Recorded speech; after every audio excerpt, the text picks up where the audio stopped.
Dans cet océan d'animes que l'on prend en pleine gueule, il y a un paquet d'entre eux où l'un des protagonistes, qu'il soit principal ou secondaire, vient à retourner sa veste pour passer du côté obscur.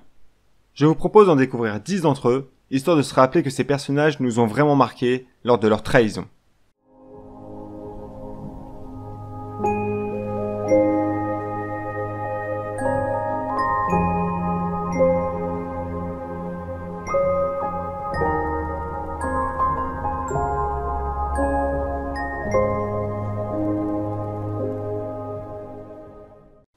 Yagami.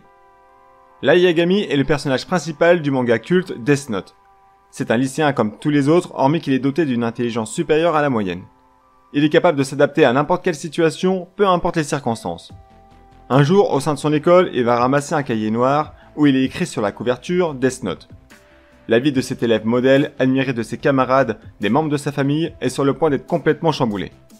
En possédant le Death Note, il va apercevoir le dieu de la mort nommé Ryuk. Ce dernier lui explique qu'il a laissé tomber le cahier sur terre pour voir quelles seraient les conséquences. Que je vous explique. Le Death Note est un cahier qui a le pouvoir de tuer. Il suffit d'y mettre le nom d'une personne, de penser à son visage à ce moment précis, afin d'éviter les gens possédant le même nom de mourir également. Et si l'on souhaite, on peut rédiger la manière dont la personne va mourir. Si la cause n'est pas mentionnée, la personne meurt inéluctablement d'une crise cardiaque. C'est un pouvoir extrêmement puissant et Light Yagami l'a bien compris. Il se met en quête de faire régner sa propre justice dans l'ombre en tuant de plus en plus de criminels sans en rédiger la cause. Il meurt à chaque fois par crise cardiaque. Possédant un sang-froid à toute épreuve et comme je l'ai mentionné plus tôt, d'une capacité à s'adapter incroyable, Yagami continue encore et encore à tuer en prenant garde de ne pas laisser le moindre indice sur ses agissements.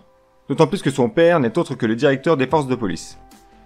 Néanmoins, le nombre de morts par crise cardiaque augmentant drastiquement ne passe pas inaperçu aux yeux des forces de l'ordre. Ils vont même solliciter l'un des plus grands détectives appelé L.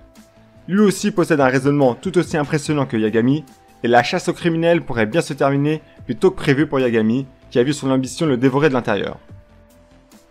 Eren Yeager. Eren est un jeune garçon qui vit avec ses parents, ainsi que Mikasa Ackerman, qu'il sauve lors d'une attaque. Tous les deux passent leur journée à s'amuser dehors avec leur meilleur ami, Armin Arlert. Un jour, une attaque soudaine a lieu. Un titan gigantesque apparaît, posant sa main sur le mur érigé tout autour de la ville. La porte principale explose, laissant pénétrer des titans. Eren ne pense alors qu'à une seule chose, rejoindre sa mère au plus vite. Arrivé sur les lieux, il la retrouve coincée sous un énorme rocher. Ils ne peuvent rien faire pour l'aider, Eren et Mikasa sont emmenés à l'écart du danger par l'un des soldats. Au loin, Eren assiste impuissant à la mort de sa mère, se faisant dévorer par un titan que l'on appelle le titan souriant. Depuis ce jour, il s'est juré d'annihiler l'ensemble des titans pour venger la mort de sa mère. Il rejoint la brigade d'entraînement à l'armée, aux côtés de Mikasa et Armin, et tous les trois sont promus à intégrer la brigade d'exploration. Lors d'une autre attaque de titans, Eren se fait violemment arracher une jambe ainsi qu'un bras en voulant protéger Armin. Il se fait avaler par un titan, mais ce dernier explose de l'intérieur par la naissance d'un nouveau titan, appelé le titan assaillant, qui n'est autre qu'en réalité Eren, qui a réveillé en lui un pouvoir insoupçonné. Il va apprendre à utiliser ce pouvoir, et ce n'est que bien plus tard, lorsqu'il apprend la vérité sur cette île en découvrant des cahiers cachés dans une pièce secrète par son père, qu'il se met en quête de détruire le monde à l'extérieur. En effet, Eren apprend qu'ils ne sont pas les derniers humains sur Terre, qu'ils sont situés sur une île et que d'autres villes existent à l'extérieur. Il se met alors une idée en tête, tout détruire pour venger les habitants de l'île du paradis, qui ont été abandonnés à leur triste sort face aux titans, mais en vérité, son but est plus louable que cela. Eren cherche par ce biais à forcer la cohésion entre toutes les races, pour ne former plus qu'un peuple, qui se bat ensemble face à lui et aux autres titans qui vont tout ravager sur leur passage. King Bradley. King Bradley est le commandant en chef de l'armée d'Amestrie. C'est lui qui accepte la candidature d'Edelric pour passer l'examen d'entrée en tant qu'alchimiste d'État. Malgré son jeune âge, King Bradley approuve ses compétences et sa faculté à utiliser l'alchimie sans recours au cercle de transmutation. À côté d'être le dirigeant des armées, King Bradley est un homme calme et courtois, qui sait garder la tête froide. Il est un bon père de famille et possède un enfant nommé Selim. Toutefois, la vérité le concernant sera dévoilée notamment par Ed et Alphonse ainsi que Roy Mustang, un alchimiste d'État utilisant les flammes pour se battre et étant réputé comme étant le plus puissant d'entre eux. King Bradley s'avère être en réalité un homoculus, c'est-à-dire un humain artificiel possédant l'un des 7 péchés capitaux, ici la colère. Il se nomme en réalité Royce, le colérique, et possède derrière son bandeau, sur son œil gauche, le véritable œil, lui permettant d'anticiper les mouvements de ses ennemis. Contrairement aux autres homonculus, Kim Bradley a été créé à partir d'une pierre philosophale sur un être humain. Il est le seul à avoir abouti à partir d'un véritable corps humain, ce qui explique qu'il vieillit contrairement aux autres homonculus. De plus, il ne possède pas la capacité de s'auto-régénérer non plus. Alors on peut penser que du coup, il n'est pas si terrifiant que ça, eh bien détrompez-vous, car Kim Bradley est un redoutable épéiste, et comme je l'ai mentionné plus tôt, il possède l'œil véritable, qui lui donne un avantage considérable en combat rapproché. On apprend que sous ses ordres, un véritable carnage a eu lieu, la guerre d'Ishval. Le but était de provoquer des centaines, voire des milliers de morts afin d'utiliser les corps pour créer une pierre philosophale. Plus on creuse, plus on voit les terribles révélations concernant le commandant suprême Kim Bradley. Il reste une personne ayant côtoyé toute sa vie les humains, et même s'il les méprise par moments, il attache une certaine affection contrairement aux homonculus qu'il côtoie que très rarement. Il a même choisi sa propre femme, mais étant sous les ordres de père, il n'a d'autre choix que d'exécuter ses ordres. Sa mort d'ailleurs est l'une des plus touchantes au sein du manga Fullmetal Alchemist. Aizen.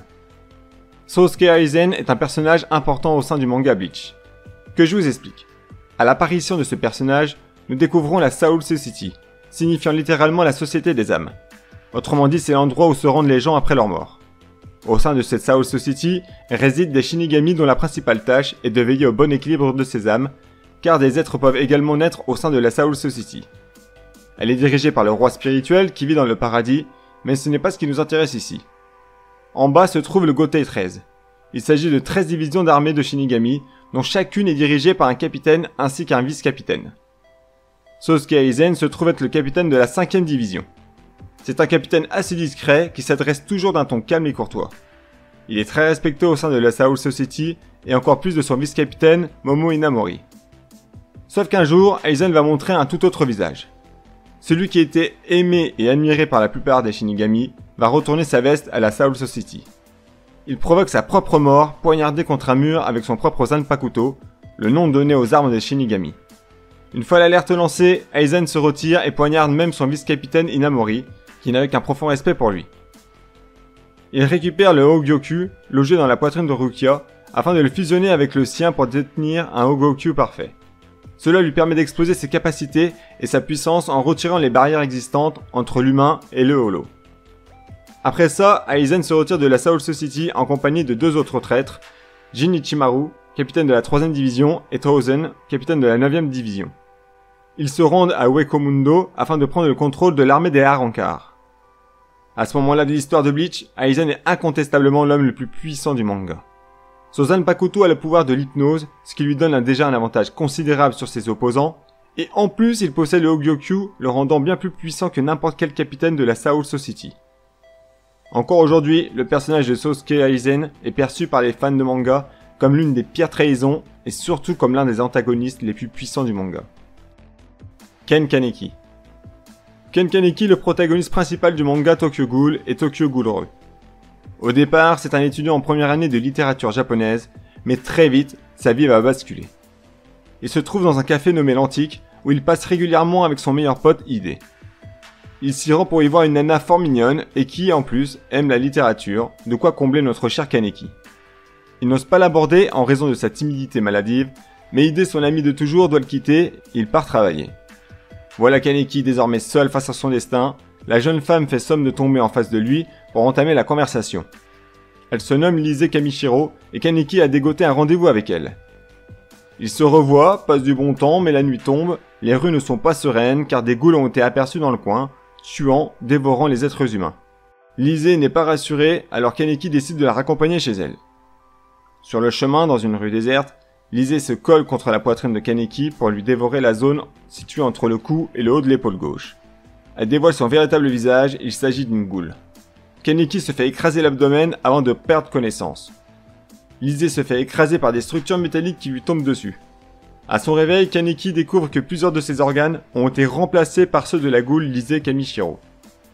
Dès lors, Kaneki obtient un œil rouge, celui des ghouls. La nourriture qui lui est proposée lui semble infecte. Il lui est impossible de l'avaler, même des aliments qu'il adorait avant l'accident. Il va demander de l'aide à Toka, une goule travaillant au café de l'Antique. Il va être pris sous l'aile du gérant du café qui accepte de l'aider et va y travailler occasionnellement comme serveur. Peu à peu, il commence à maîtriser son Kagune. Vous voyez ici un membre rétractable que possèdent les ghouls. Il va se mettre alors en quête de créer un monde où les humains et les ghouls peuvent vivre ensemble en harmonie. Il s'oppose à plusieurs reprises aux forces de l'ordre CCG, le centre de contrôle des ghouls, qui cherche à annihiler les ghouls pour le bien-être de la population. Makima. Si vous ne connaissez pas Makima, vous êtes passé à côté de l'anime 2022, réalisé par Mappa, mais surtout d'un manga que je trouve personnellement incroyable. À côté d'être une femme sublime, dotée d'un charisme comme on n'en voit que très rarement chez la gente féminine, Makima est la chef de la 4ème section spéciale anti-démons, car oui, il existe des démons et ils peuvent être très puissants. Le héros du manga nommé Denji possède d'ailleurs un démon en lui, nommé Pochita.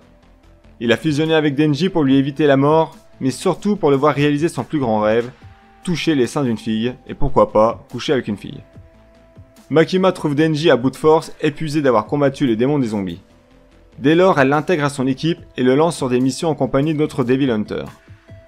Makima est un personnage que l'on voit épisodiquement.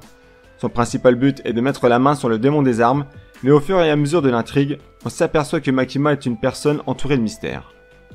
Elle s'absente régulièrement, utilise un pouvoir surpuissant lui permettant de tuer à peu près n'importe qui, peut voir, entendre, sentir à la place des animaux. Bref, Makima est dotée d'un grand pouvoir et ses objectifs ne s'arrêtent pas à retrouver le démon des armes.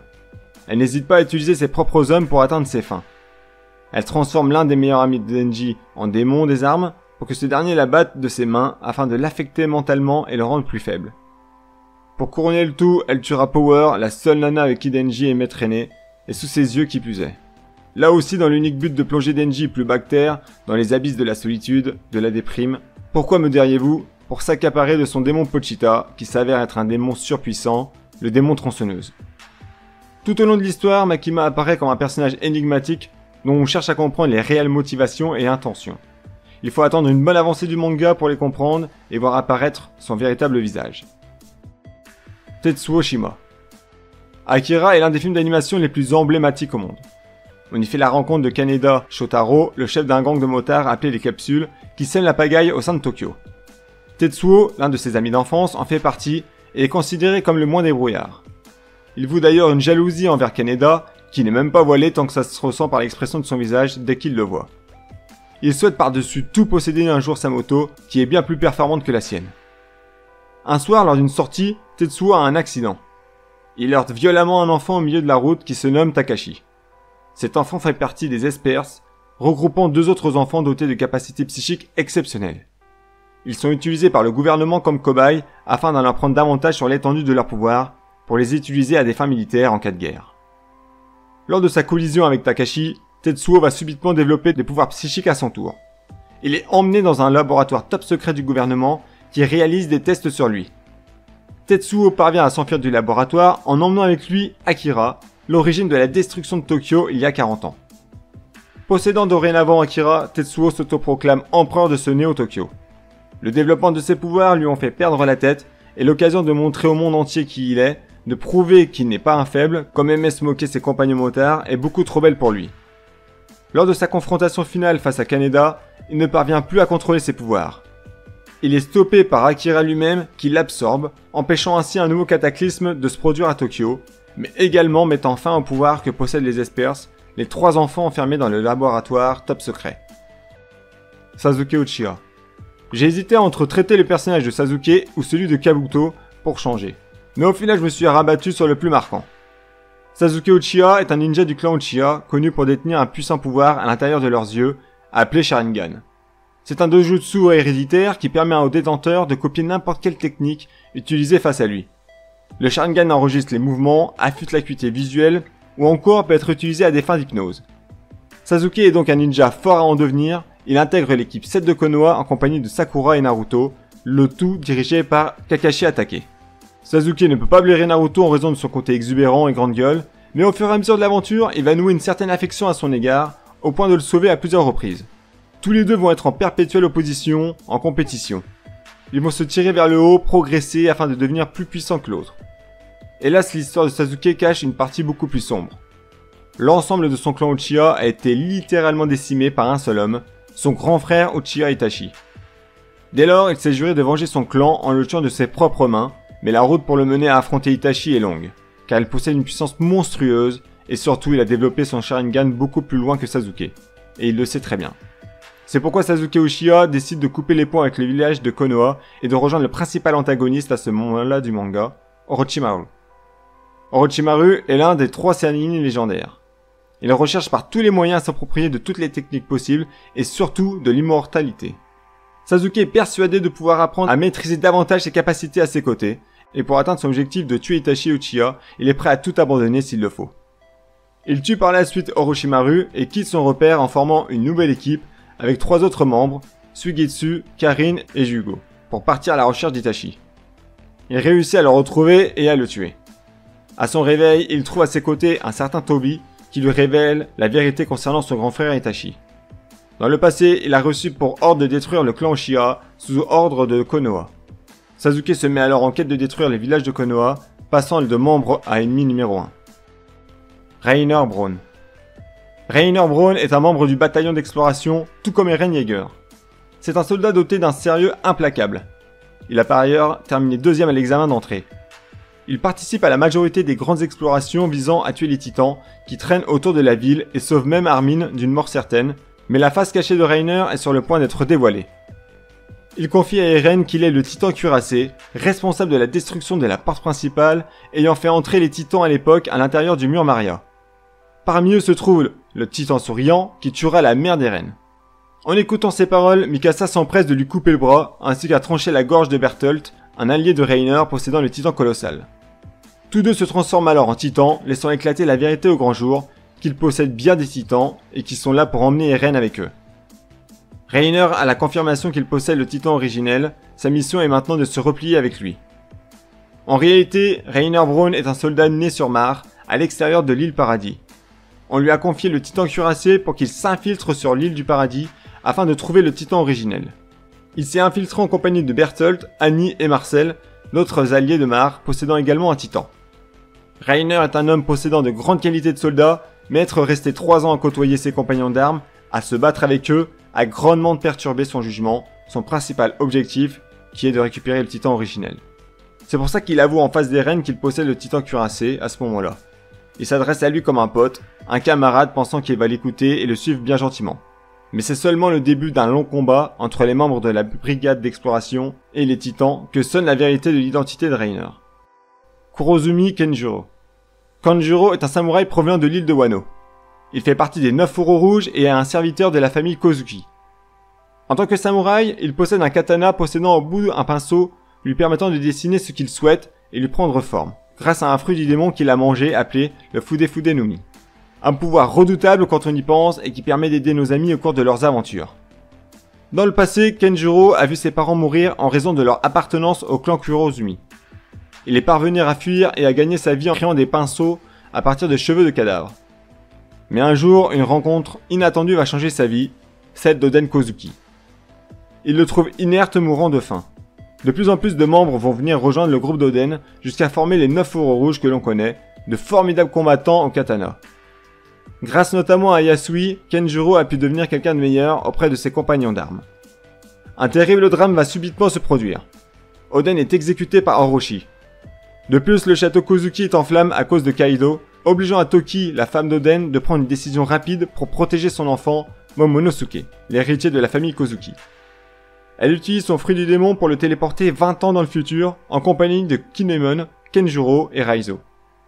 20 ans plus tard, l'équipe de Luffy au chapeau de paille rencontre Kinemon, Kenjuro et Momonosuke, et s'apprêtent tous ensemble à combattre l'équipage de Kaido pour délivrer le pays de Wano de leur tyrannie. Kenjuro, qui se présente jusqu'à présent être un samouraï un peu empoté, s'avère être en réalité un terrible combattant, travaillant pour la famille Kurozumi, celle d'Orochi qui a exécuté Oden. C'est un terrible choc pour l'ensemble des fourreaux rouges, qui constatent avec stupeur la trahison de l'un de leurs camarades depuis toujours. Kenjuro est un espion depuis le début, envoyé par Orochi pour mettre la main sur l'héritier de la famille Kozuki, Momonosuke. Bah voilà les amis, les 10 personnages sont passés, il en existe beaucoup d'autres, mais déjà en présenter 10 et leur histoire, ça prend pas mal de temps mine de rien. N'hésitez pas à mettre dans les commentaires les personnages dont la trahison vous a le plus marqué, j'aime bien voir vos avis. Je vous dis à une prochaine vidéo, ciao ciao.